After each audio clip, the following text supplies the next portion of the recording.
Do you have enormous student loans from nursing school? Are you really racking your brain about what to do in terms of your debt and move on with your life and your career and be financially healthy? Well, we are talking with Travis Hornsby of StudentLoanPlanner.com, and we're going to be digging deep into how to manage and decrease your debt from student loans right here on episode 211 of The Nurse Keith Show.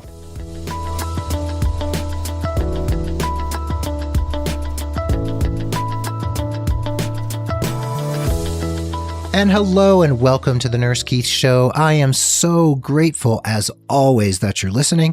Whether it's your first time tuning in or you've been hanging out with me here on the airwaves for months and possibly years, thank you for being part of the growing Nurse Keith Nation. This podcast is all about you and your nursing career, and I'm here to share education, information, and ideas that can get you moving in a positive and inspired direction. Meanwhile, if you want to see the show notes for this episode, head on over to nursekeith.com/the word episode and the number 211. Can you believe it? 211? Well, today we are talking about money and student loans, and we're here with Travis Hornsby from StudentLoanPlanner.com. We'll talk more about his story and who he is very shortly. But Travis, first, welcome to the Nurse Keith Show. Thanks for having me on, Keith. Thanks for being here. And you know, y'all reached out to me because you work with people who are trying to get out of massive student loan debt. And there's so many things to understand about finances, and you're a finance guy. So what's the first step of what you've characterized as the 5 steps on tackling your nursing school debts? Like, what's the first thing somebody needs to do? I would say the first thing is you got to figure out exactly what you owe. Oh, gosh. And Okay. Yeah, I mean, that's a little scary, but it's not as bad as you might think. So there's this website called nslds.ed.gov. Okay. And the NSLDS website, you can log in and figure out exactly what kind of student loan debt that you have. You can also put that into Google if you can just remember those 5 letters, NSLDS, and you'll find that's the National Student Loan Database System. That's what it stands for. So you'll find out what you have if you can log into that site. So if you've borrowed in the past 20 years, you'll be able to log into that site and see exactly what you have for federal loans. For private loans, you might have to, look at your credit report to do that. So you can do that for free. I think there's annualcreditreport.com that you can use to get a free credit report from the credit bureaus once a year. And if you have any private student loan debt, it's going to show up on that credit report. So that's the first step, is to know exactly what you have. Aha. So nslds.gov? So I think it's .ed.gov. But the best thing for people to do is probably just to Google it. National Student Loans. Okay. We will put some of that in the show notes for any listener who wants to check it out and might not remember what we're saying right now. We'll have it in the show notes. And so that's the first step, is we want to know how much we owe. And of course, as a financial person, you would probably say you should always know how many loans you have out and how much it is. But I think a lot of people lose track, right? While they're in school and then they graduate. Oh, yeah. People have no idea what they have in school. Generally, when people know what they have is about, probably like 6 months to a year after they've graduated. That's when they first realize exactly what they have, because when you graduate, unless you have an active plan, most people let their loans go into the grace period, which means your loans are in grace for 6 months after you graduate. So if this beautiful, blissful 6 months after you have your degree, you kind of forget that you even have debt, right? Until about, maybe 4 or 5 months in, you get a letter in the mail from your servicer. So you'll get a letter from Navient or Fed Loan Servicing or right. Someone like that, and then it'll say, by the way, remember your education cost something. Remember Surprise. that $83,000? You got to pay us back now.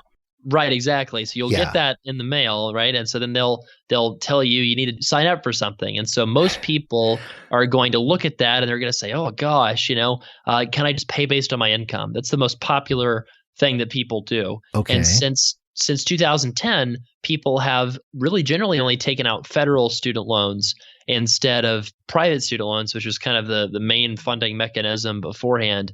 or, also they had bank guaranteed or government guaranteed bank loans that they would do. Right. So the system really changed heavily in 2010. Now, okay, that change where people went from private loans to a lot of government funded loans. So was that a good change from your perspective? It's both good and bad. Okay. It's better from the sense of people not having their finances ruined because of their decisions with their education. So if you have federal student loans, I don't care how bad they are. I've never seen someone's finances been wrecked from government only student loans. And that's because government student loans are at their very worst, they're a tax and not a debt, because you have to pay a percentage of your income, right? Okay. So say this has never been the case for any of our nursing clients, but if you have $400,000 of student loan debt, right, and you make $60,000 a year, you're going to pay $300 or $400 a month, whether or not you have $400,000 or if you have $40,000, right? So that's kind of an interesting to think about, because that means there's no connection to the price of your degree and what you're paying for it. I see. Right. Right. That makes sense. And this stuff can be really complicated to a lot of us who aren't really financially oriented. Like my brain might start to melt any minute now, but at least you're here and you can rescue me and throw me a life raft. Okay. So before we get into the other 4 steps on how to begin to tackle nursing school student loans, your wife is a physician, right? So she went to medical school, and you realized what did you say? How ridiculously complex her entire loan situation was, and how could she make prudent decisions about paying back her loan? So can you tell us a little bit of that story? And you don't have to reveal any of your personal finances, of course, unless you want to, but can you tell us what happened and how did that spark this idea and make this all come about? Yeah, I mean, she had about $120,000 of debt, which was actually very low for most physicians. That sounds low. Yeah, I mean, she got some help from her, first generation immigrant parents, and as a lot of people do, and they try to chip in anything they possibly could to keep her debt load as low as possible. And then she graduated, and then I realized, I thought, well, okay, we'll just pay this back. It'll be real straightforward. We have debt, you pay it back. That's what you do, right? That's what they all say in the media. You have debt, get out of debt, right? True. Especially if it's not a mortgage. True. But the problem is there's all these forgiveness programs. And I began to look into this. And then I realized that with her situation, she had 7 years of training where she had been making these payments based on her income of, a few $100s a month. And that meant that in reality, this public service loan forgiveness program would forgive her loans tax-free at the end of 10 years of payments based on her income. So, and those payments, if you're on the right plan, can even get capped where they're not going to be over a certain amount of money. So her payments should have been capped at about $1,200 a month. And so by my math, out of the, 120 something thousand that she had, for an additional few years of payments, we'd have left over about 80,000 that should have been forgiven tax-free. And so then suddenly paying back your debt looks like a really bad decision, right? And so then we applied for this program, and Keith, you're not going to believe it. We got a piece of mail back from Fed Loan, and it said, "Congratulations, you've made 1 month out of the 120 months of payments that you need to make to get your loans forgiven under this program, at least on part of the loans." 120 months. Okay. 120 months. So that's 10 years worth of monthly payments, right? Right. Yeah. So she'd made these payments for 7 years. And then we find out that, when we applied for this, it's like I got so excited because I thought that we had this thing that was going to forgive 2/3 of her debt. And then I applied for it with her. And then we found out that she wasn't even going to get it at all because of the bad advice that she got when she was in training. So she got some bad advice around, managing her loans back when she was in training. And it basically caused us to not get, anything forgiven. And so not to say that, I want to go cry about it because, we're fine. There's, we don't necessarily deserve forgiveness or anything. And I wouldn't ask for it. But at the same token, if the program exists, I very strongly believe that people should always take advantage, lawfully of whatever programs out there exist. Otherwise, you're just paying taxes to fund things that other people are using, right? Absolutely. Right. So that's what we try to utilize it, forthrightly, and we failed because the program was so complex. And I thought, goodness, this is a situation where if somebody had just had a conversation with her, instead of paying back the full 124, she could have gotten 80,000 forgiveness. Residents make, about the same as nurses, right? Residents make about 60,000 or so.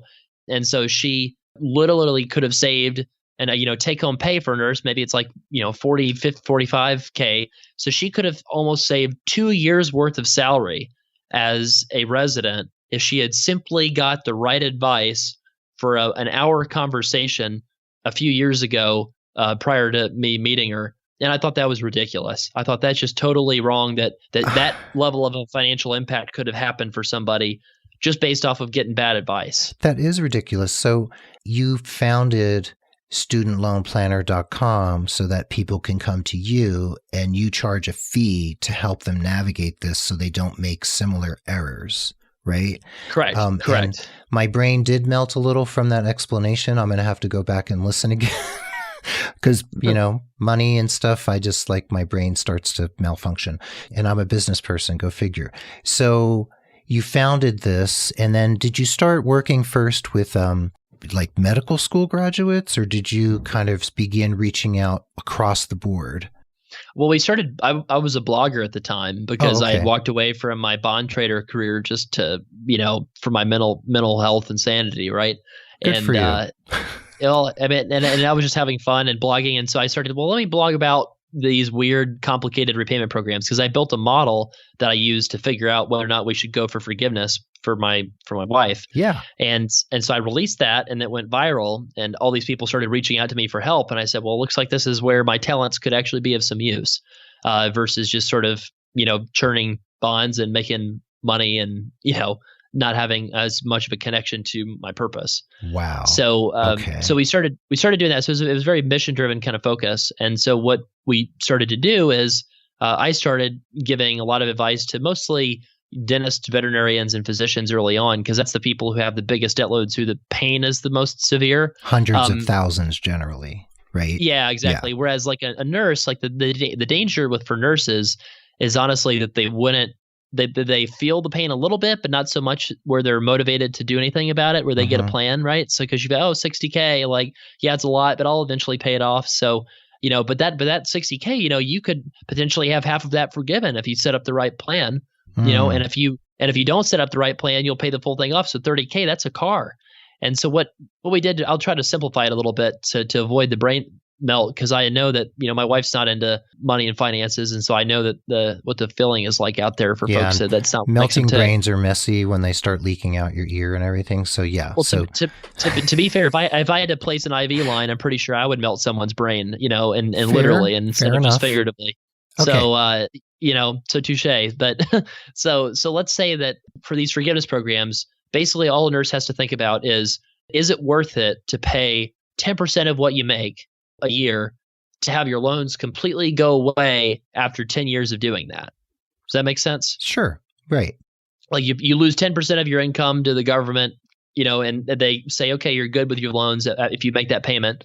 And at the end of the 10 years of service, your loans are wiped. Now that's only if you work at a nonprofit hospital system. That was my next question. Yeah, right. A government system. So if you work at HCA, which is a for-profit hospital chain, you do not qualify for this. Mm-hmm. So you can't work. Can you work for the VA? Yes, you can. That's a government employer, right? And then someone who works for the IHS, the Indian Health Service, or that would qualify. If they work in a federally qualified health center in rural New Mexico, for instance. Yeah. Well, here's where those programs get confusing. So right actually before this podcast, I had a consult for a physician in Appalachia, right? And so she is eligible for a couple different programs. She's eligible for the PSLF program, which is run through the Department of Education. And then she's also eligible for some of these federally qualified, forgiveness programs, kind of like, the NHSC, the National Health Service Corps, and some of these other programs. And these programs are run through the Department of Health and Human Services, right? The same, department that manages Medicare and that kind of thing. Yeah. So the problem is, unfortunately, these two departments don't really coordinate at all on their forgiveness efforts, which means that somebody could be eligible for multiple forgiveness programs at once and not even know it. So And that's common, I'm assuming, right? Common. That's super common. Well, yeah, because people don't like think about this kind of thing proactively. Like if you think about that you're extraordinarily interested in your finances and money, if you just happen to think like, what kind of forgiveness programs could I be eligible for? Right? Nobody. Well, most people don't tend to type that into Google. Some people do, but most people just live their lives and try to pay their bills and try to put a little bit away in savings, and that's the extent of which they think about finances, because other things are rightfully more important. Right. And then you might have a physician, like your wife gets out of school, and then maybe that physician has some children, and then those children are going to college. So like you're taking out some more loans, and then things get even more complicated when you have multiple family members. And we both know life in the 21st century is complicated and can often be very expensive depending on where you live. Right. And just, my mom's a nurse, and she was a nurse for 30 years and retired recently. And her experience was so different because she got her employer to pay for school while she was going for part of it. She only had to pay maybe like $1,000 or $2,000, I think, for the entire cost of her degree. I mean, it was just dirt cheap back in those days, right? In terms of the tuition for in-state, where she lived. And now that same person might come out with, like my mom was going to nursing school today, she'd probably come out with 30 to 60,000 in debt.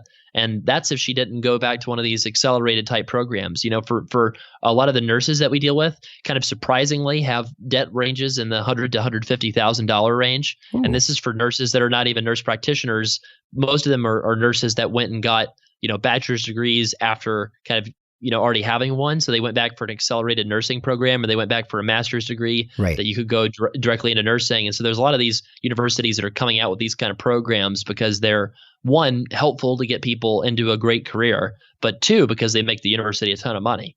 It's a dual purpose, right? Gosh, great. And so, I'm seeing these people with really large debts. And so that's a lot of the nurses, that we speak with. We also speak with nurse practitioners, but those folks, obviously, they have even more years of training where they're paying tuition for even longer.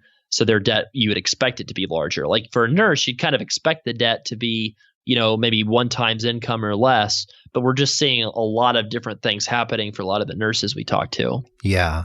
And this is an issue because, like I said, life is expensive, and nurses don't always make that much money, depending where they are. But if they're making more, like most industries, if they're in the Bay Area or New York or Boston, they're also having much higher cost of living. So they're not necessarily making a whole lot more in real money than someone who lives in Pittsburgh or Tulsa. So there's a lot of factors here. And my understanding is that it's called a chartered financial analyst, right? A CFA, rather than a certified financial planner, right? Right. So that credential tends to be associated more with people who manage portfolios for really large investment firms. Right. So that was my bond trader background. So I will say that of the consultants that we have on the team right now, everyone besides myself does have the certified financial planner designation, and those are the folks that deal with the 0 to 200K in debt. So Lauren and Justin both would work with most of the nurses out there because most every nurse has below 200,000 of student loan debt, right? So pretty much, yeah. For most nurses, and that's like a $300 fee. That's the one-time flat fee, right? And then when people have higher debt, that's when we tend to have them work with even more experienced consultants on the most complex things, if that makes sense. Okay. So for your average nurse listening right now who either just graduated or is graduating or whatever, they have loans, if they come to studentloanplanner.com and they sign up with you and have a consult or whatever, it's a $300 flat fee and that's it, right? For you to help Correct. them come up with a plan. And when they have the plan from you, what does that plan entail? So what can a listener expect to receive in return for that $300? That's a great question. So let's do an example off the top of my head. So I'm not putting this into my calculator. I'm just going to do it off the top of my head. So we'll say a nurse has $80,000 of student debt, and she is graduating nursing school with, her degree, and she's going to work at a not-for-profit university hospital system, right? Right. And so what we'll assume is that she is not interested in going back to school for like a nurse practitioner program or something, that she just wants to, stay as an RN and not take that other step. So in that case, what we would say is if you just graduated, you can consolidate and get payments of $0 a month for 12 months that will count towards the 10 years of credit. The reason is because you can utilize before you graduate, or right after you graduate, before your first paycheck, you can legally say you have no income, right? Because you haven't collected your paycheck yet. Right. So if you're going to pay based on your income, we're going to make sure that you get set up to pay based on your income that's most advantageous to the extent that we can and that it's legal. So that $0 a month payment will count towards the 10 years. And then also, instead of having 6 months of grace period, you'd have 2 months of grace period, but that wouldn't matter because you'd have a $0 payment.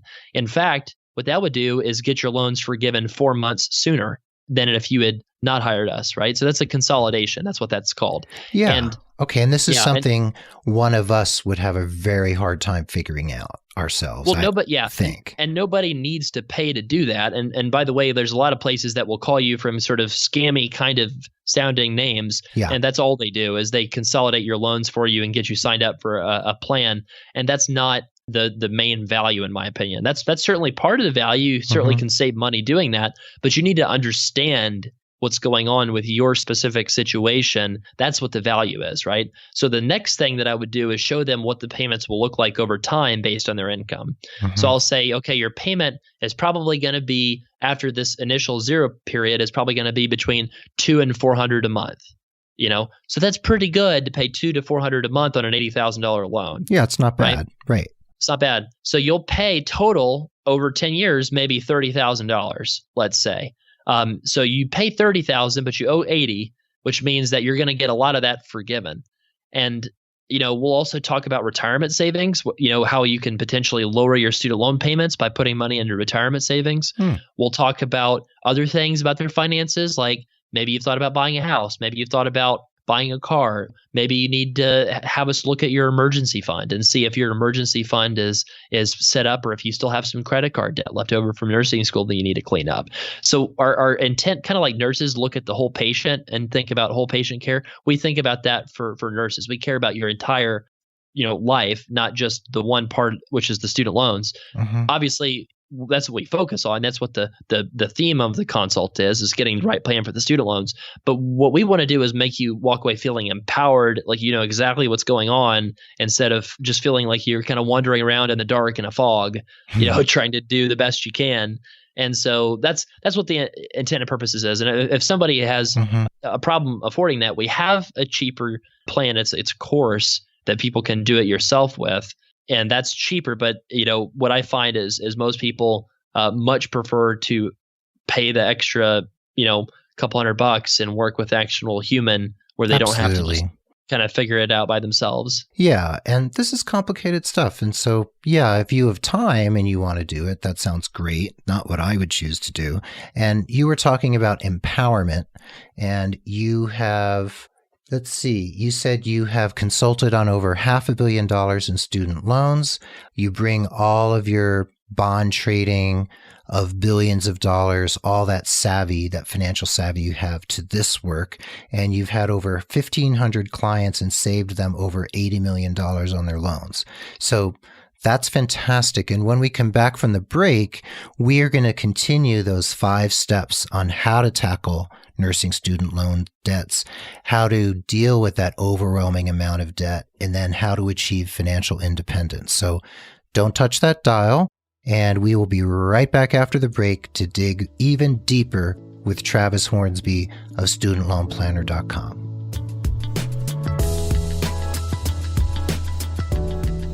So now we're going to take a pause for the cause for just a moment. Please consider becoming a patron of the Nurse Keith Show, just like other listeners who value the show so much that they want to give just a little bit each month to support the work we're doing here. When you pledge, you not only get the satisfaction of helping produce and support the show, you also get some pretty nifty premiums and gifts directly from yours truly. Just head over to patreon.com/Nurse Keith to read all about it. That's patreon.com/Nurse Keith.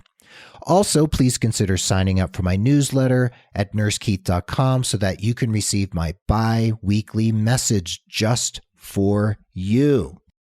Finally, if someone you know could benefit from career coaching with me, please consider referring them. And if they become a paying client, even if they do one session, you'll receive credit for 1 hour of coaching with me, and there's no expiration date on that credit, and you can keep it in your back pocket until you need it most. Remember that you can refer as many people as you like and continue to earn those coaching credits over time. What a deal! Those are my sincere asks of you, dear listener. So now let's dig back into today's topic.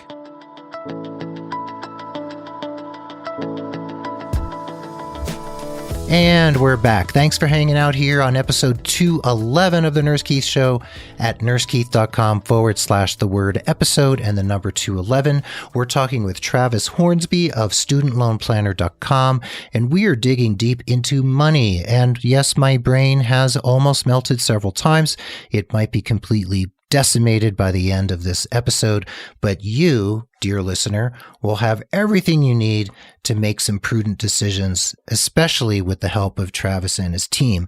So, Travis, before the break, we were talking about your story and your wife going to medical school and you taking your savvy from the finance world and applying it now to student loans, and you've helped so many people.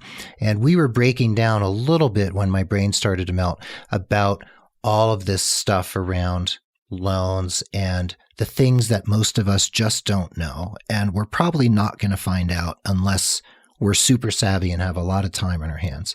So we started with the 5 steps on how to tackle loans. And your first step that you shared before the break early in the show was you need to know what you owe. So we'll have the links in the show notes so people can go and actually find out what they owe and maybe even get a credit rating if they haven't had one yet or haven't had one in a while. So let's go through steps 2 through 5. Sure. So I would actually say step 2 is going to be tangentially related to the loans. It's going to be get an emergency fund. So you want to have an emergency fund. Emergency fund. Okay. Yes. Yeah. Because if you don't know how to walk, you can't run, right? So if you're going to figure out how to pay back your loans really well, you need to figure out how to actually budget and know exactly where your money's going. I really love this website called youneedabudget.com. It's also called YNAB is the acronym for it.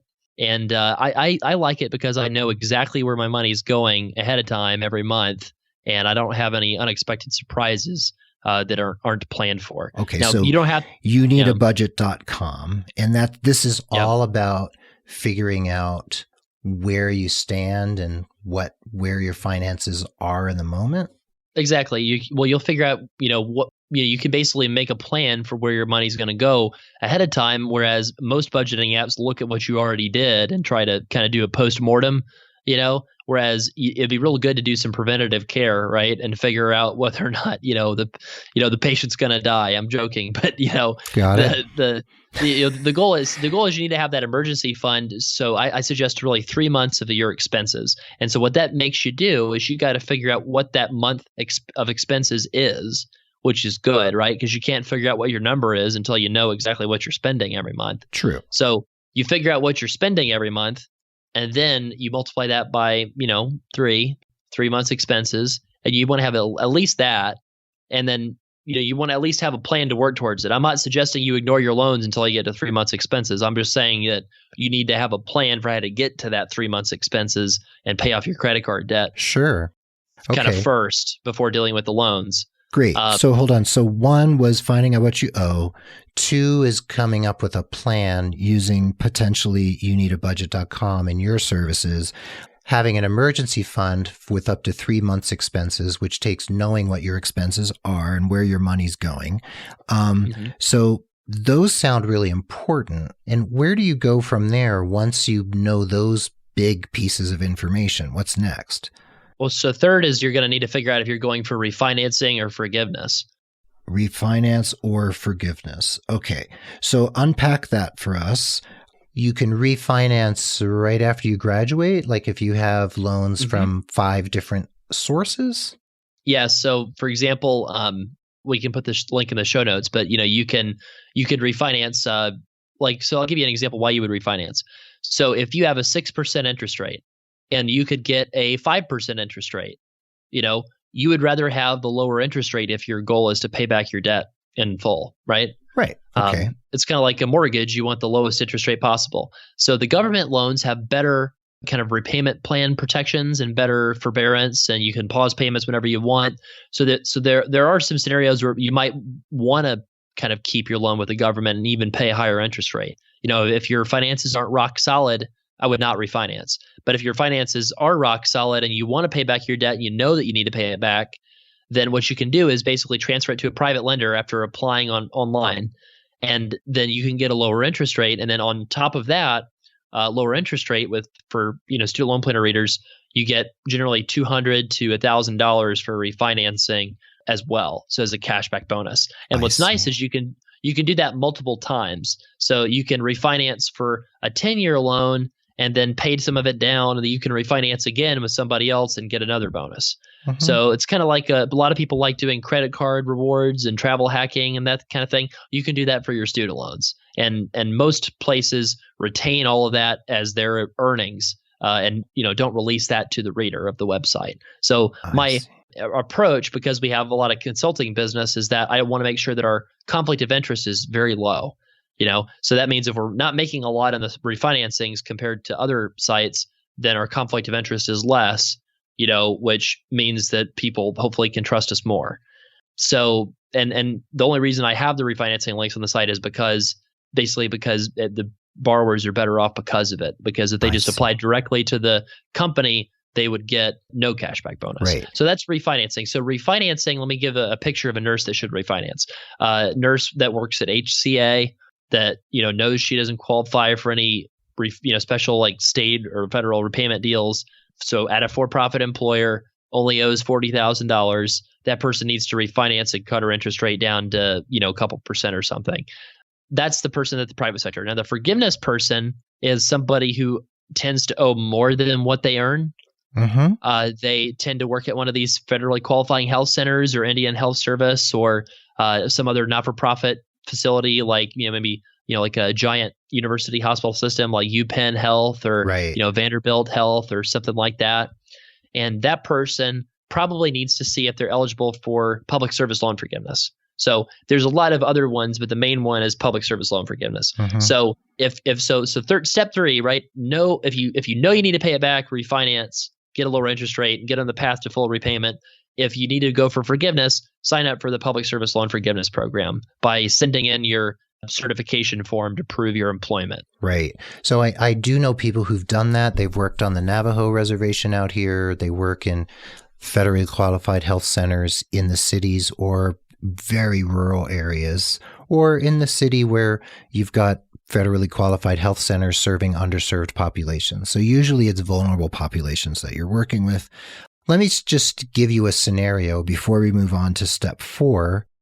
Is I have a friend who works for a federally qualified health center. However, that health center may be going down and like going down, like going south. And she is having to find another position. However, she may not be able to find a position that fulfills her obligation to HRSA. I think it's called HRSA, right? Yep, HRSA, yeah, HRSA. Health Resources and Services Administration. Right. So if she can't find a job that will actually satisfy their requirements, then she has to go back into repayment, right? So someone like that, can they come to you and say, hey, here I am, this is what I owe, this is totally messing me up because my workplace is going out of business and I have nowhere else to go to get this forgiveness. Can they come to you to try to figure out how to negotiate their payments with HRSA? We would not be able to negotiate with HRSA, but what we would love to do is if somebody's thinking about different job offers on the front end of that, like, so I'll tell you, like, as an example, a lot of times people make this decision and thinking that they have to work for some sort of organization like that to get loan forgiveness when it's not true. So I had a case where somebody was working in one of those federally qualified centers 2 hours away from her husband. And she did it because she thought she needed to for loan forgiveness. Right. It turns out that loan forgiveness was totally duplicative and unnecessary for her situation because all she needed was to work at a not-for-profit, for example, right? So in other words, if you work at, I don't know what the biggest hospital system is in New Mexico, but if you worked at the biggest one that's prestigious, all the rich people go there, it's probably not-for-profit. Your patient population is probably obviously varied, but let's say it's really easy to deal with. There's not a lot of kind of problems that go with the healthcare also, coming from maybe like the counseling socioeconomic kind of side of things, exactly. Right? Yeah. So you can still get loan forgiveness, and in some cases, especially if you have a lot of loans, that public service loan forgiveness program is actually way better than the ones for the Indian Health Service and HRSA programs and those kind of programs. All right. So like much better. So I would say if you have maybe 40 to 50,000 of debt, or maybe you have less than that, then if you want loan forgiveness, looking into one of those programs like your friend is in would be smart. But if you owe a lot more than that, or if you owe more than 50,000, I would be very, very cautious before accepting a position like that, because you might be doing it when it's totally unnecessary, and then you're making a career decision that you might not otherwise make just for your loans. So what I tell people is figure out what you want to do for your life first, and then we'll figure out the loans, right? Okay. So figure that out first. Like, what career do you want? And whatever that career is, and whatever that life path is, we can figure out how to optimize the loans once we know that. Awesome. Well, she's a nurse practitioner. I'm going to have her call you this week just to check in. So for step 4, once we've moved past refinance or forgive, what's step 4? Also, step 4 is to make sure everything is optimized, right? So I would say that you need to be contributing to your pre-tax retirement accounts. The reason for that is if you're in a state that has an income tax, you're saving on federal and state income taxes already. So you can also save on your student loan tax, as I call it. So your student loan tax is a 10% of your income tax for most people. So say you're in a 24% tax bracket, or let's say you're in just 22% tax, 20 something, right? So that's most nurses that are single are going to be in that marginal tax bracket, I think. Right. So 22 plus, let's say 6 for state, so you're at 28, and then add 10 for the student loan tax. That's the income-based payment that you're making. I see. So a nurse could easily be in a 40% bracket for taxes and not even really realize it, which is kind of weird because you hear all these stories of like hedge fund managers that are paying, nothing, and Amazon's paying nothing, yet, a nurse could pay, 40% of taxes, basically. Saving people's lives and et cetera, et cetera. Right. So that's the reason for that is one part of it is the nurse probably doesn't get that expert financial help. And that's kind of messed up because, again, my mom's a nurse, my cousin's a nurse, it's my dad was a teacher. It's service is a big part of my family. And I think it's very unfortunate because nurses tend to get, I view it as get preyed on. Other people would say different words, but I view they get preyed on by kind of high fee, high commission sort of financial products, right? Yeah. They're probably the low hanging fruit for these people who might be somewhat predatory, who want to, find these frightened nurses who are in financial straits and, make as much as they can from those negotiations. Right. Well, because, the people who want to go for the guaranteed high income people, they go for the physicians, right? There's a lot of competition amongst, ethical and unethical financial advisors for physicians. There's not as much competition out there for the nurses, even though there's a lot more nurses than there are physicians. People tend to want to work as little as possible for as much money as possible. Right.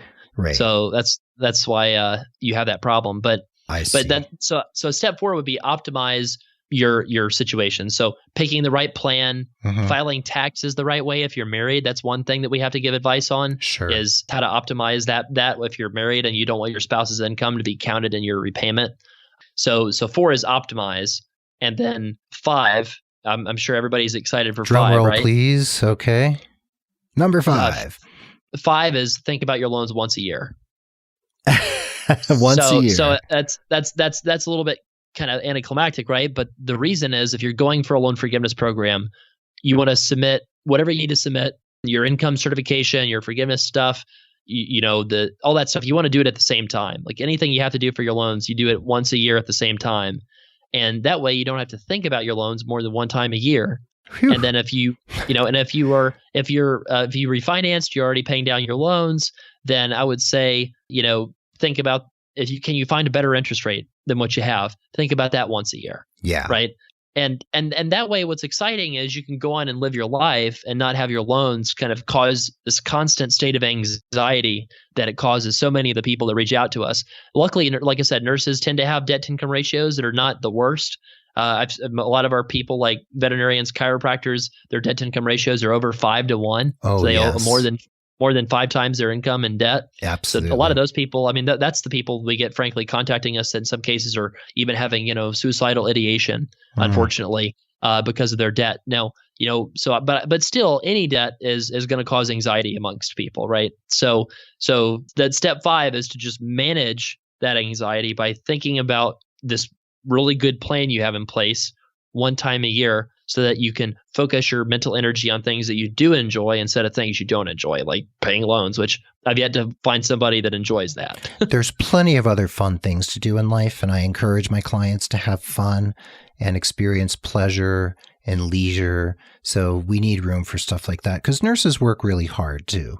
Nurse practitioners, nurses in hospitals, home health, hospice, school nurses, they all work really hard. So this is important stuff, even though a lot of us want to just hide our head in the sand. Probably not such a great idea. And I think, as a chartered financial analyst, you'll be like, yeah, the sand is definitely not your happy place unless you're going on vacation. So we've talked about forgiveness. We've talked about the 5 steps, which I'll outline very briefly in the show notes. And before we wrap up, it sounds like everything you're talking about is what will help a person listening right now, a nurse out there, achieve financial independence because they've made prudent choices, right? Yeah. And what's cool is once you know exactly what to do with your loans, and this applies to people that don't have loans, if you save, there's this 10-30-50 rule, 10-30-50. And what this means is if you save 10% of your income, you will retire in your 60s, right? If you consistently save 10% of your income, you'll have the freedom to retire in your 60s. You might want to retire sooner than that, right? But you'll have the freedom to retire in your 60s. My mom retired mostly because she had to, because she kept, having all these issues with, she's an OB nurse, so she always gets kicked, and if it falls trips over the cords, and when you're in 60s, your body can't handle as much of the physical stuff. Now, the 10-30-50 rule. So the second part of that's the 30 rule, 30% of your income. If you save 30% of your income, you'll have the freedom to retire in your 50s. Okay. Okay, so if you're interested in kind of a super leisurely retirement whenever you want, early age, that's what you could do if you have that kind of level of savings. Now 50, now people will start to notice the trend. If you save half of your income as a nurse, then that means that you're on track to retire in your 40s, or potentially even your 30s if you're a very young nurse listening to this. So you can retire like as soon as you graduate. That's awesome. Right. Well, okay. But in all sense of purposes, like I think what a lot of nurses wish is they could do their career, but maybe do it on their own terms, or do it a little less, or be a little bit more firm in conversations with their nursing manager, their floor supervisor, just so they could have a better quality of life. Yeah, and those conversations are tough if you're not financially independent. Yeah, and that lack of financial independence is where the desperation and the suicidality and the like great unhappiness comes, when the fit starts to hit the shan and the kids are going to college and you're like, oh my God, what am I going to do now? So if someone out there, let's say is an NP or maybe a doctor of nursing practice, someone who's really like gone for a terminal degree, and I don't like that term, terminal degree. It sounds like, you're going to die as soon as you graduate, but you get a terminal degree, you owe tons of money. So when you have an overwhelming amount of debt, it's really the same process, right? For the most part.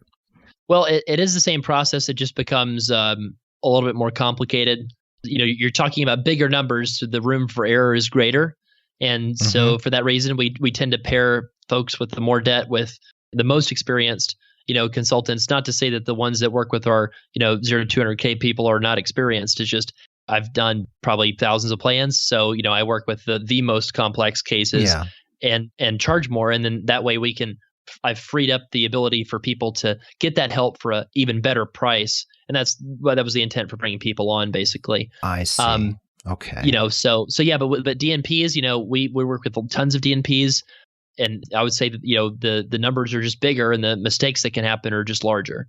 So if I've got a nurse with 60,000, the worst case scenario is they make maybe a $20,000 to $30,000 mistake, whereas if you're a DNP, you could easily make a $100,000 mistake. So the risks are greater. Okay. Now, before we wrap up, we have a couple minutes. Is there anything we haven't touched on that you want to make sure we mention right now? I would just say the Public Service Loan Forgiveness Program, PSLF, is way more important than I would say 80%, 90% of nurses realize. Public Service Loan Forgiveness. Okay. Forgiveness. I mean, most nurses, the majority of the nursing profession works in a qualifying employer. And they might not even know. It, right? And this is not the physicians have 200,000 of debt or 300,000 of debt, and so they're all talking about this with each other, right? Yeah. It's a super big topic of conversation. Whereas a nurse, there's a lot of nurses out there that have zero debt, and there's nurses out there that have 20 or 30, and there's nurses out there that have 100. And it's all over the place because the cost of the program is so varied, and there's so many different ways that you can become a nurse. Whereas, for the med students, it's pretty more standard cut and dry and everything. True. So I think there's a lot more nurses out there that don't know about this program than physicians. And that's unfortunate because nurses work their tails off and deserve every bit of forgiveness that the physicians are getting. Sure, absolutely. Nurses work hard, physicians work hard. I mean, we're serving the public and benefiting the health of the country or our communities. So yeah, it's very important. We don't need nurses and doctors committing suicide over or falling into deep depression over their financial issues, because they're doing great work in the world and we need them. We don't need massive attrition from these industries, these professions because of money. I mean, but it's a big deal. And, like we said earlier on, it's a complicated world out there these days. So things are intense and cost of living's going up. Income's not keeping pace with cost of living for the most part. So people are scared. Like people have a lot of issues out there, and people like you can help these individuals. So if someone wants to find you, they go to studentloanplanner.com, right? And I was on the site earlier, there's a place that they can fill out a contact sheet and send you their information and get a call back, right? Yeah, we always answer people via email just because of the volume of plans that we make. We're trying to keep costs low, and that's the best way we can do that. Okay. But yeah, so they can send us an email to help@studentloanplanner.com. One of our team will reach out, probably Justin or Lauren, especially just make sure you mention the amount of debt you have so the right person reaches out to you. But we'll tell you, I mean, like I said, we were talking before we started the recording about, that we say $50K to $1 million in debt as the folks we work with. And we'll work with anybody. But the reason is that if you only have $20K in loans, unless there's an obvious forgiveness program like an, FQHC that you work for, the best thing to do is buckle down and get rid of it. You don't need anybody to help with that. Pay it off. Right. Just get rid of it. Just pay it off. So we'll try to tell you if we think that you need our services or not. We're not trying to sign anybody up unnecessarily or something. That's not my goal. That's not in alignment with a purpose, mission-driven company, right? No, and I don't see you as a predatory organization in any way. Oh, shucks. Well, thank you. You're welcome. But so studentloanplanner.com is where they can go for most everything, either email you at help@studentloanplanner.com or go to fill out the contact sheet on your page website. Yeah, and there's a lot of free stuff on the site. I want to be clear about too. The PSLF guide is like 40 tips, and we have a calculator, and we've got all these things. So utilize that stuff if you want to do it yourself, and if you don't, we're here to help. Cool. Okay. And then you're also on Facebook.com at Student Loan Plan. And then Twitter is twitter.com/Student Loan TRAV, which is, I guess, stands for Travis. So Student Loan Trav. Okay. Yeah. So there's some social media, character length issues that prevented us from getting Planner on all of those different places. Absolutely. And then LinkedIn is linkedin.com/in/Student Loan Planner. So people can find all of that by clicking on the links on your website or just going over to their favorite social media platform to look for you. So Travis, this has been great. This is really awesome brain-melting information, and also really good for listener out there who is sitting at his desk or her desk in the nursing station and like, oh my God, what do I do now? So this is wonderful. Thank you so much. We're going to make sure everybody gets this information who needs it and then go from there. Awesome. Thank you so much for having me on the show, Keith.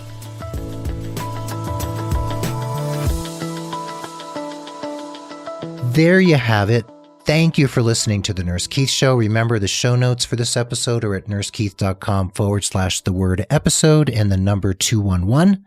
I hope you feel uplifted and especially empowered from this episode because Travis shared some great information for you to take some inspired action in the interest of your financial health and your life and career that lie ahead of you. So The Nurse Keith Show is edited and produced by Tim Hollowell of thepodcastinggroup.com and his amazing team. Social media and promotion are handled by the wonderful Mark Cappy-Speason. So stay positive, care for yourself and others, take care of your finances and your health, please. Be well, dig deep, seek joy, and keep in touch. This is Nurse Keith signing off from beautiful Santa Fe, New Mexico, and Travis Hornsby from St. Louis, Missouri. Beautiful St. Louis, Missouri. Thank you, Travis, and we will be in touch, and we'll see you all on the other side.